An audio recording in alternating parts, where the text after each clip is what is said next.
Hi everyone, Jordyn G here at my apartment in Doha, Qatar, and these are Jordyn's Journeys.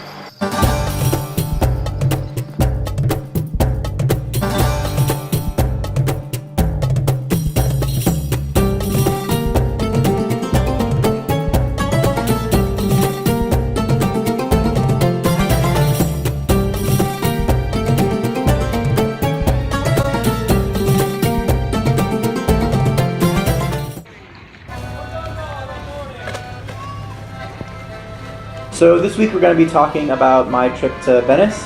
I'm actually here with my two co-workers who I met in Venice. Their names are Lauren and Angela. Say hi, guys.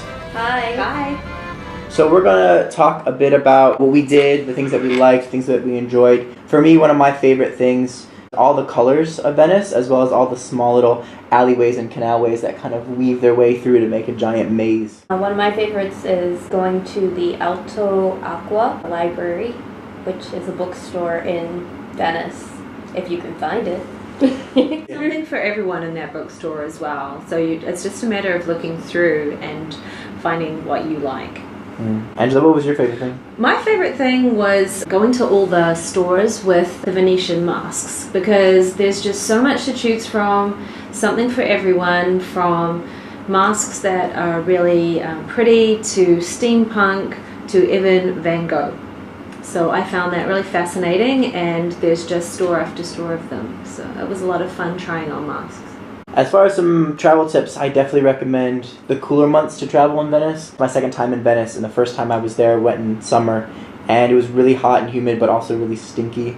It smelled really bad of fish. I know in winter it actually didn't really have that smell, and they decorate a lot in winter, so it's really pretty for Christmas coming up. Make sure that you pack light when you go to Venice, because it's cobblestone streets, and if you've got wheels on your bag, it's going to be a nightmare because you have to walk everywhere. So moving your bag from the water taxi to where you're staying can be kind of tricky. So some key things to see, you definitely have to check out the Bridge of Sighs, which is near San Marcos Square. It's actually kind of around the corner. You also need to see Rialto Bridge. It's kind of that main bridge that everyone goes to see and everyone takes selfies on. It's definitely worth buying your ticket to go up to the top of the cathedral. It's really beautiful, and I definitely didn't take pictures inside the church because you're not supposed to. A friend did that. Another really cool must-see that we actually met up, we took a water taxi over to get to, is town of Murano, which is famous for its glass around the world. It's really great because they incorporate all these different colors into the glass just by using different types of sand. Yeah, there was just something for everyone, from jewelry like earrings, necklaces, to statues of animals, vases, whatever you're interested in, they have it, and in beautiful colors. But we would also recommend making sure that you see the glass blowing happen live. The place that we went to was when you get right off the water taxi, there's a bridge, the very first bridge that's there.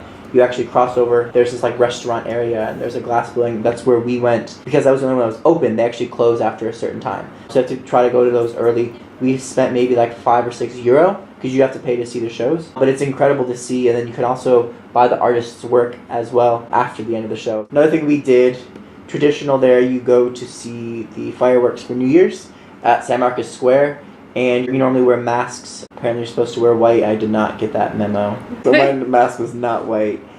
We actually were expecting to be able to see the fireworks right in the middle of San Marcos Square, but you can't because they're actually behind one of the buildings. And if you go to the left, there's a big giant statue. Don't go to that spot. It's better to see the fireworks from the right. So if you go on the right side, you can actually see them a lot better than on the left side. There's too many people on the left. Well, because they do the fireworks actually from the water, so you want to make sure that you can see the water. Yeah, get as close as you can, and just be patient. It takes a while for them to start, but the atmosphere of being at San Marcos Square is really amazing. The next day actually ended up raining a lot, and that raining actually ended up bringing on a lot of flooding. It started that evening with the floods, but then the next day when I went to go walk around to see the church that's in San Marcos Square, flooding was really bad. So be prepared and know ahead of time that you might be walking through inches of water to get to where you want, so either bring boots or pay the €10 to buy the plastic covering for your shoes. It's actually the rainy season and the flooding season that time, so be careful. One of the classic things to do in Venice are the gondola tours.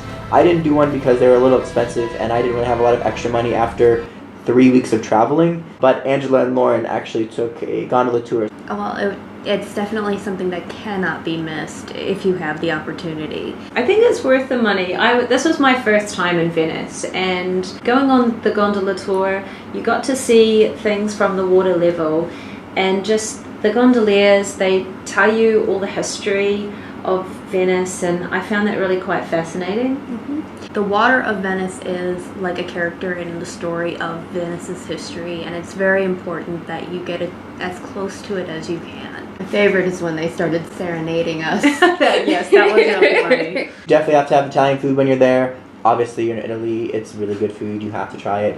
Another really cool thing to try, actually, that was near where you guys were staying, is this thing. It was a hot smoothie, but I actually got one and it was really tasty, and I got to drink it with the people I was staying with at the hostel that I was at. Alright, well, thank you so much, Lauren and Angela, for joining me, and it was a great experience in Venice meeting you guys there, and we had great food and great times, and it was a blast, so thank you guys so much. Thank you, Jordyn. Yeah, thanks, Jordyn, for having us, and sharing our little bit of wisdom.